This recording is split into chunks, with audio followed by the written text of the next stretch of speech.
Magaalaan Finfinnee wiirtuu siyaasaaf dippiloomaasii qofa osoo hin taane as kaleenya kan ammoo soora qalbii daawwattoota idil-addunyaa taateetti. Turistoonni, daldaltoonnii fi keessummoonni kora garaagaraaf dhufan miidhaginaa fi simboo Finfinnee daawwatanii ajaa'ibsifataa jiru. Kora Inistituutiin bulchiinsa piroojektiiwwanii damee Itoophiyaa qopheesse irratti hirmaachuuf biyyoota Afrikaa garaagaraa irraa gaggeessitoonni piroojektoota guyyoota 3f hirmaataa turan tibba kana magaalaa Finfinnee fi paarkii tokkummaa daawwataniiru. Daawwannaa isaanii boodas yaada AMN-Afaan kennaniin jijjiirama Finfinneetti dhufe kana dinqisiifatanii seenaa tursiisuun dhalootaaf dabarsuu irratti hojiin hojjetame barnoota ta'uu kan danda'u ta'us kaasaniiru. I must say it's been amazing.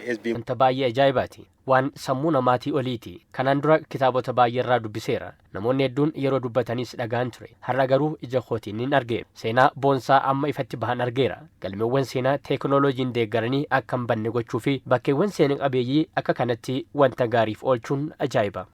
This is my first time here.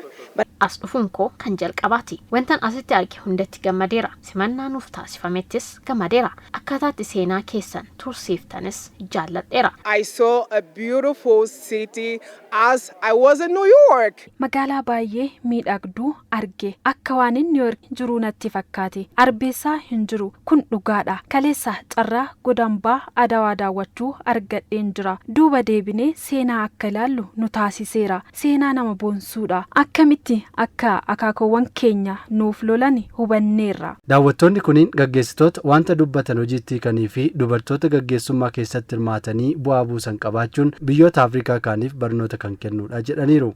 You guys are super lucky. Isin warra baay'ee carroomedha. Gaggeessaa wanta waadaa gale hojiitti hiiku qabdu. Deeggarsa isin dubartootaaf qabdan jaalladheera. Kana itti fufuu qabduun jedha. Dubartoota gara aangootti fiddaniitu. Kantiibaa keessaniin baga gammaddaniin jedha. Nuunes kan akka ishee osoo qabaanne natti tola. Dubartoota akka ishee ardiilee biroo irrattis arguu feena.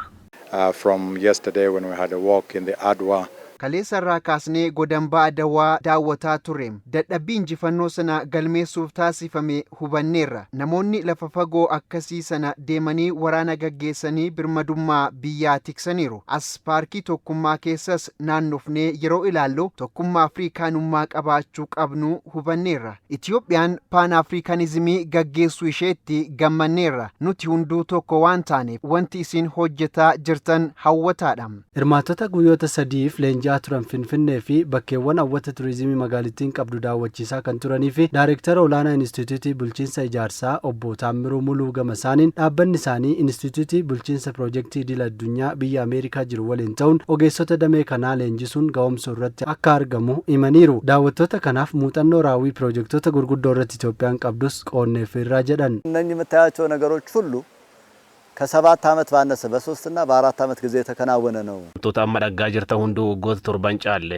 waggaa 3-4 keessatti ka hojjetaman yeroo jennuun baay'ee ajaa'ibsiifatu. Waan lama nu gaafataa turan. Tokkoffaa piroojektoota akkas gurguddoo ta'an yeroo gabaabaa keessatti xumuruu fi qabeenya eessaa fiddan jedhu. Kalammeessu ammoo akkamii yeroo gabaabaa keessatti hojii qulqullina qabu akkasii xumurtan jedhu. Kanaaf deebiin nuti kennine qabeenyi alaan dhunne.